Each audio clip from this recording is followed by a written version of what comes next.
very special and sacred Easter morning, we celebrate the awakened soul. On this very special and sacred Easter morning, we celebrate our awakened heart.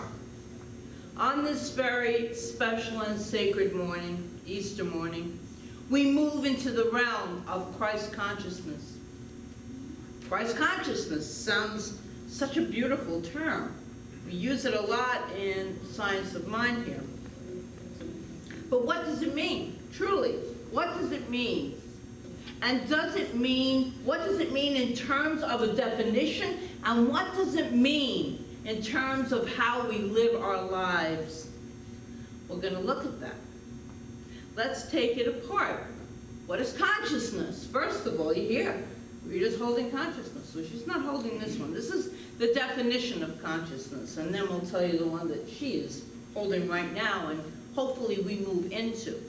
Consciousness is an amalgamation, a fusion, a combination of our thoughts, feelings, beliefs, values, attitudes, words, and actions. It's all of that. Christ consciousness. That's what our practitioners hold when they're up here. This is when the consciousness of thoughts, feelings, beliefs, actions, values, and words of the person whose heart is awakened to love and their unique and perfect divinity, both conditions. Christ consciousness is the consciousness of the person whose soul meaning, whose life force, whose energy, divine energy, has risen into the experience above the experience of condition, and has moved into that divine love, which is way beyond anything that has taken place, finitely, because conditions are finite. They don't go on forever. And it all sounds pretty great. I think so.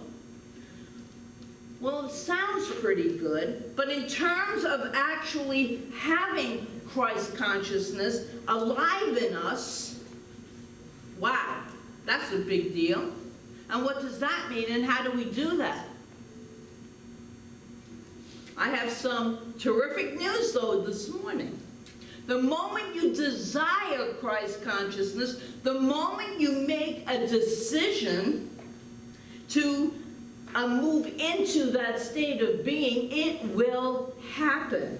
The moment you awaken to love, to that indwelling love, that divine love, in that moment you unlock the potential that is locked up inside of you, by the way. It's always there. It's present. But you must awaken to it. You must arise in it. And your mere decision, choice, determination, your intention stated is what unlocks it. And it doesn't matter where you are in your life right now, what your current situation or condition is. Nor does it matter where you have been in your life in the past. None of that really matters, because in any moment, you can decide anew and arise anew. In any moment. Right here, right now. And I love this affirmation. I decide anew and arise anew. Could you all say that? I decide anew and arise anew. We can do that at any time. This is possible because of a principle that Jesus so beautifully showed us over 2,000 years ago. The resurrection principle.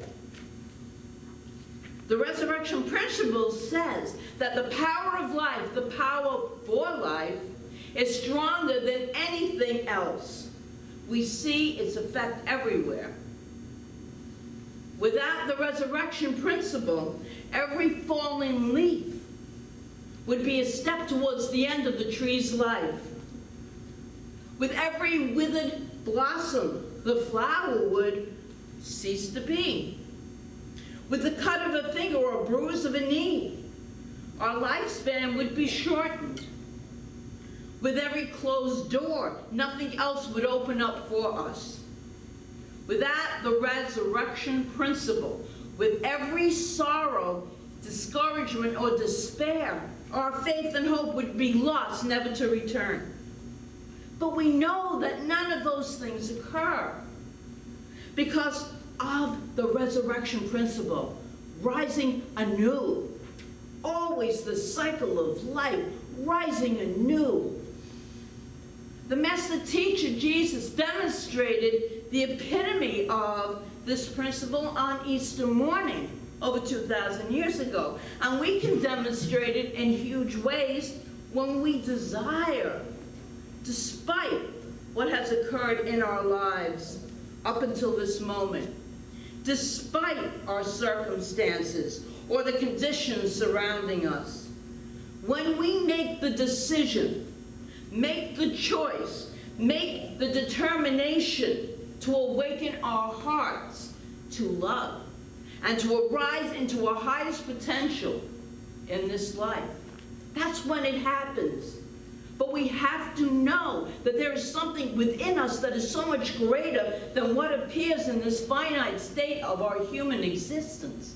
This divinity that is the truth of our very being. When we do this, we invoke the resurrection principle. When we do this, we might even say we are on the Easter journey. As we each, individually and collectively, take the Easter journey, profound possibilities for launching us into a new era of beingness occurs. And our new possibility for humankind transpires. I love these words from Bishop John Shelby Spong. He has done a lot to bring the life and death of Jesus into clarity. So in his book, Why Christianity Must Change or Die, he has this to say about Easter. Easter, with the story of resurrection, can also be transformed, I believe, and carry us into a new future.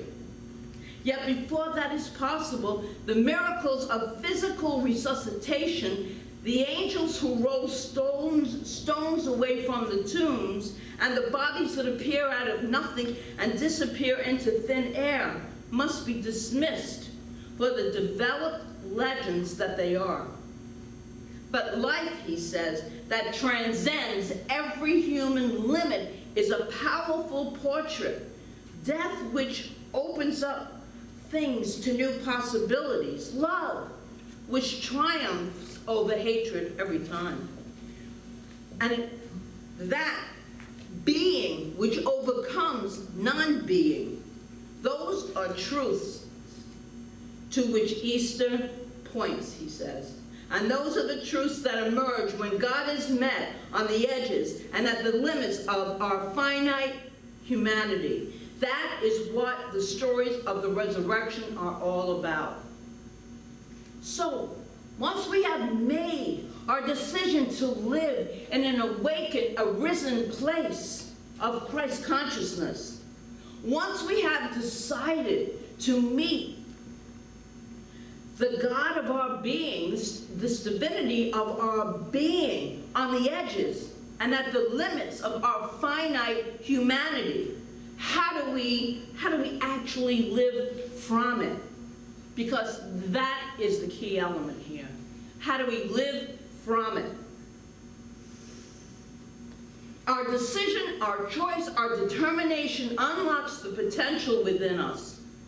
Just by deciding it on a conscious level, even if we don't understand. It's like when I said many years ago, I'm a beneficial presence on this planet. No idea what it meant, and I told you this before. No idea, but it sounded great, and I believed there was something in there for me, and that is what manifested and presented itself to me in ways that I couldn't plan. So just from the idea, not even if we understand what it means, but we believe it. We believe it. We can start right here, right now, with that decision. And it keeps the door open. It keeps the door open. So let's look at a simple example that just may help you recall, and you might recall this. Shortly before his crucifixion, Jesus washed the feet of his disciples. Peter mistook Jesus' intention, thinking that Jesus was teaching them to be humble in a physical demonstration, or to be the servant leader, which he really was. But probably there was so much more to this than what it seemed on the surface. In his teachings, everything is like a parable. It has an underlining meaning. If you've studied the metaphysical meaning of the Bible, there is so much in there to change the exact words and bring them into a way that we can use them in life. And the disciples often didn't get Jesus' deeper meaning. And if we forget that the scripture is not about persons or conditions, but rather is a metaphor for our relationship to the whole, we, just like the disciples, will make the teachings of Jesus, we'll take them on face value alone. What was Jesus trying to teach by washing the disciples' feet? Well, symbolically, feet represents spiritual foundation upon which we stand. The stronger our spiritual foundation, the firmer our belief becomes. The consciousness that feeds our experiences of life. So in this case, Jesus was trying to tell his disciples and us that we are to keep the foundation clean and pure by being vigilant in washing away thoughts, feelings, beliefs, attitudes, values, words, and actions not founded in truth, founded in spiritual truth, not aligned with it, not grounded in love.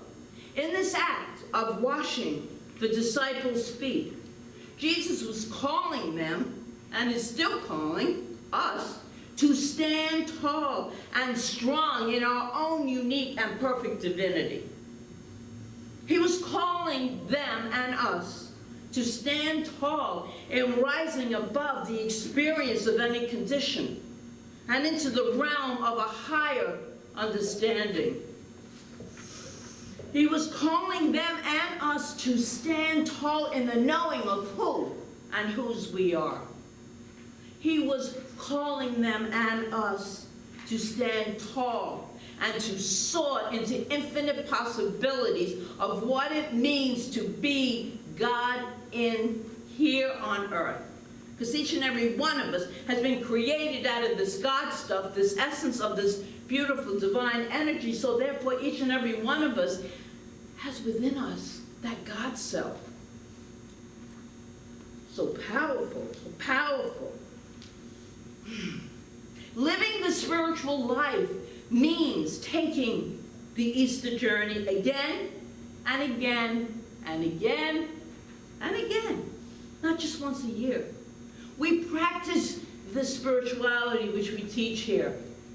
We practice it, we live it. We must live it in order to make it real and true.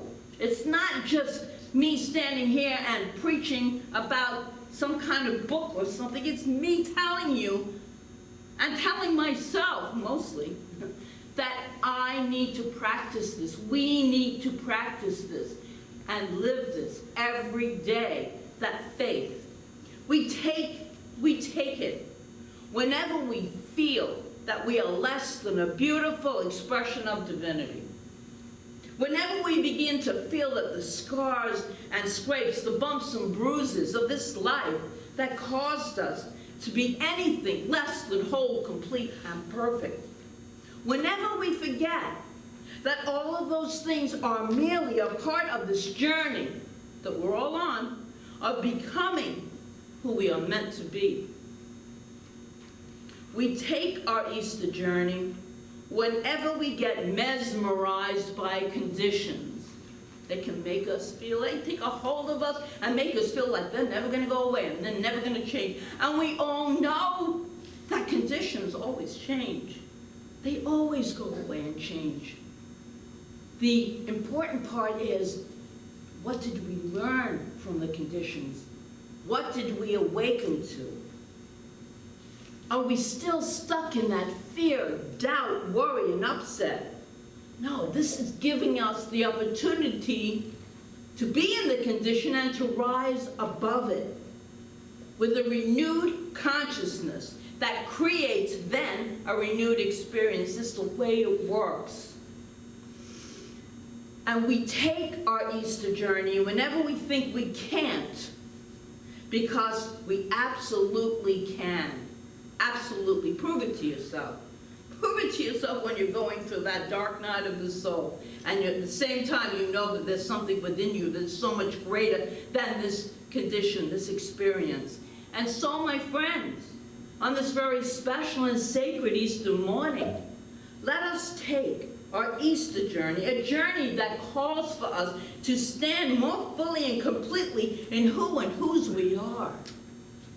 A journey that calls us to higher possibilities and a higher degree of love. A journey that awakens our hearts and raises our souls into Christ consciousness. Johann Wolfgang von Goethe wrote, "To be a traveler on this earth, you must know how to die and come back to life again." The resurrection principle, he says, is not some faraway concept, some theoretical idea. It is living and breathing and having its way with you. Trust that, my friends, and you, like Jesus, will rise to a transcendent way of being. And as you are lifted up, others will be lifted up as well. So let us celebrate Easter in joy and in faith. Let us know that something new and wonderful is happening for us right here, right now, because we can do that. And this is a day to celebrate the arising and the renewal of anything in our life, to celebrate who we truly are, divine beings. And we are light expressing. That's who we are. I truly believe that. We are light expression. So let's express that light out to all the darkness that truly needs it. And so happy Easter, my friends. Happy Easter. Happy Easter. Live that Easter journey.